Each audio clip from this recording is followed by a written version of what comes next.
pues ¿a qué podemos atribuir la mala distribución de la riqueza? Ya hasta nos está doliendo el estómago. Bueno, sí, para iniciar un día describiendo el panorama de la sociedad mexicana desde ese punto de vista, pues no es muy agradable, pero tenemos que enfrentar la realidad. Bueno, primero quiero felicitar a Oxfam, desde luego porque hace un trabajo excelente en muchos ámbitos.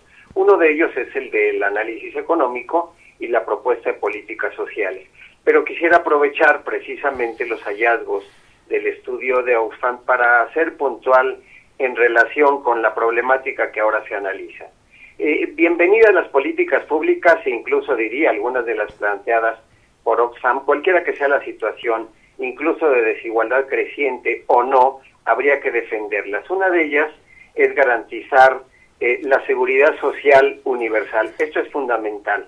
Pero quisiera decir que el problema de las políticas públicas es que tienen efectos paliativos y tenemos que reconocer que el problema de la desigualdad creciente está originado por el modelo de desarrollo de un país, o casi diría, de un modelo que implica obstáculos al desarrollo, para ser más concreto. Entonces, uno de los problemas fundamentales de este tipo de propuestas es que no reconoce el carácter estructural de la desigualdad. ¿Qué quiere decir esto? Que en un modelo capitalista, en el momento actual, en su fase neoliberal, caracterizado por la globalización, se hace evidente cuál es la razón fundamental de este modelo, y es la acumulación de capital. No debemos desconocer que el modelo capitalista tiene como motor, como el sumum de su acción, la concentración del capital, así que no debe sorprendernos que el panorama que se describe sea cada vez más alarmante. Todo lo que hagamos en términos de medidas paliativas, pues serán eso, pero mientras no se resuelva una situación fundamental, que es la contradicción entre los intereses de las grandes masas y quienes acumulan el capital, seguiremos observando esto. Pero hay un asunto fundamental que no debe desconocerse y me parece que debemos prestar especial atención. Durante mucho tiempo, efectivamente, se hablaba de que China ofrecía ventajas comparativas fundamentales porque tenía una mano de obra en un modelo ideal para el capitalismo.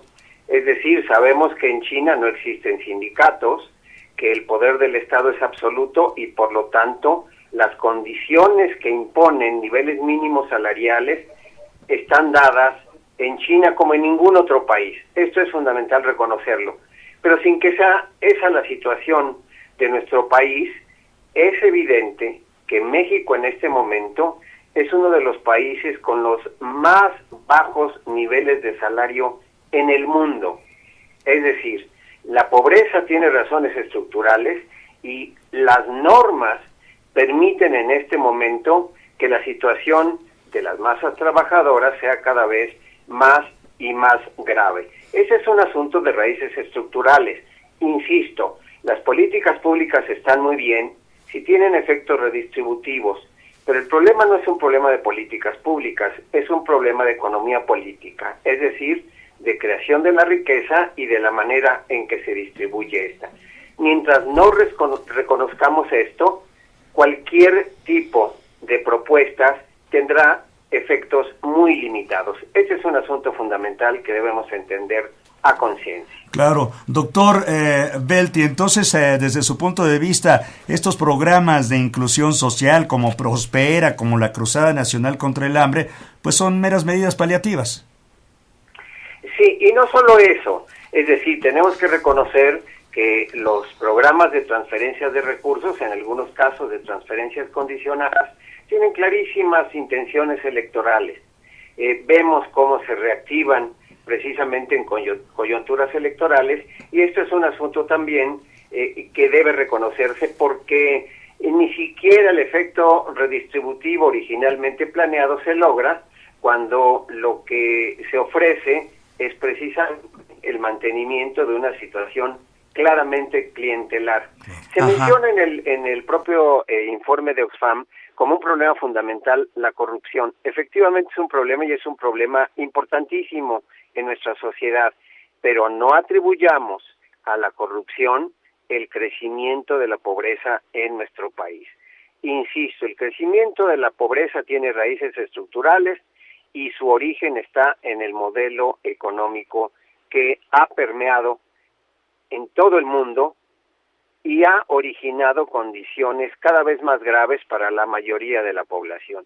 El reflejo de esta situación pues está muy bien captado en el informe de Oxfam. Doctor, ¿qué propuestas deberían de tener, incluir los precandidatos a la presidencia de la República, precisamente con este tema fundamental? Bueno, toca un tema fundamental, Maru. Hasta este momento no hemos escuchado de parte de ningún candidato, quisiera subrayar eso, propuestas de modificación de las condiciones estructurales que hagan que estos niveles de pobreza no crezcan. Una primera medida, y ya lo mencioné en algún momento, es garantizar la seguridad social de manera universal. Esto es fundamental, y esto es fundamental porque significa formalizar, entre otras cosas, las relaciones laborales. Lo que tenemos en este país es un crecimiento de la actividad económica informal. La seguridad social es un elemento central que permea cualquier tipo de acción en el ámbito económico y más allá. Quisiera escuchar de los candidatos un compromiso para plantear, entre otras cosas, de manera central, el carácter universal de la seguridad social. Esto es fundamental, Maru, y qué bueno que lo menciones.